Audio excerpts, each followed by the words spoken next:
Now that it's clear Bernie Sanders' impressive run for president is over, we can look back on what I've identified as the 4 major things in his control that led to his defeat. Senator Sanders announced his candidacy in a low-key address, mainly to reporters, on the Capitol lawn on April 30th, 2015. He didn't officially launch his campaign until almost a month later, though. The bare-bones official announcement revealed he didn't think he had a chance to win, and the 1-month delay before the official launch of the campaign showed that he underestimated the importance of starting early. For the first few months of his campaign, he thought it was more important to maintain his busy schedule at the Senate, so he was only out hitting the trail for long weekends. He also wasn't investing time retail politicking, so instead of shaking hands and taking selfies after a rally, he would often just walk straight back to his car. He invested much more time as the campaign wore on, of course, but what he didn't invest in the beginning definitely hurt him. Although Sanders won New Hampshire and barely lost Iowa, the momentum he gained from a strong early showing wasn't nearly enough to overcome the fact that black voters didn't know him well enough, and he got hammered in the South. In the roughly 1/3 of the states or territories with a larger proportion of African American voters than the US as a whole, Secretary Clinton won roughly 350 more pledged delegates than Senator Sanders, but in the other 2/3 of the country, Sanders won about 70 more pledged delegates than Clinton. So Sanders just had to be in the South more, but he simply didn't have the time because he started seriously campaigning so late. And his strategy was to focus on winning the first 3 states, Iowa, New Hampshire, and Nevada, to gain momentum.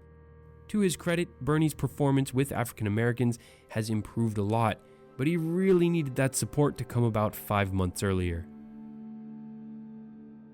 Senator Sanders is an independent, so he was always going to have a hard time turning superdelegates, who are leaders in the Democratic Party, away from Hillary Clinton, one of its most popular and distinguished members.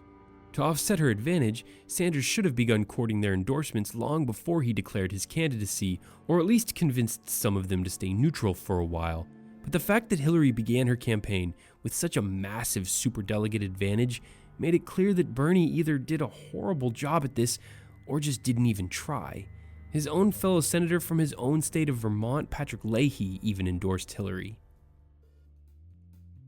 Besides their different approaches to the pre-primary campaign, one of the main differences between Bernie's failed 2016 campaign and Barack Obama's successful one in 2008 was that Obama fought Clinton to a draw on her turf by going into great detail in his policy speeches, which made him come across as a sensible leader who could get things done.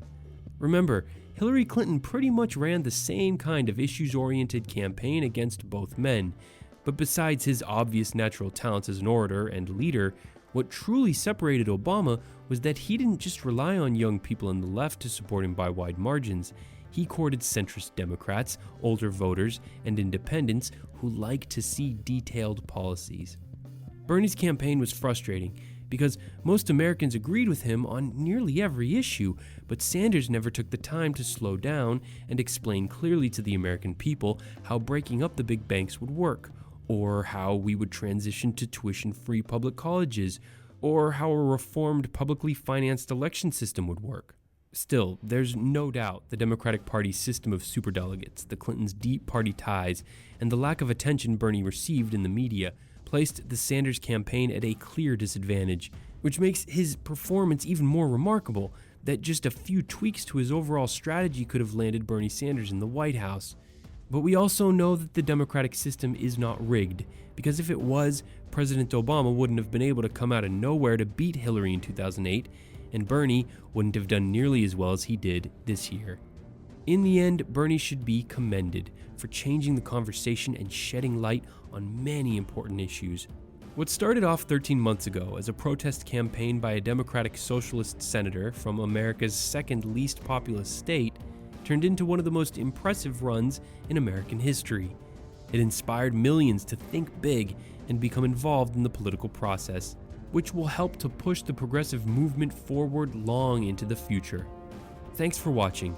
Do you agree with my assessment? And if not, what do you think was the major factor that held Bernie back? I also want to offer you a free copy of the audiobook I'm currently listening to.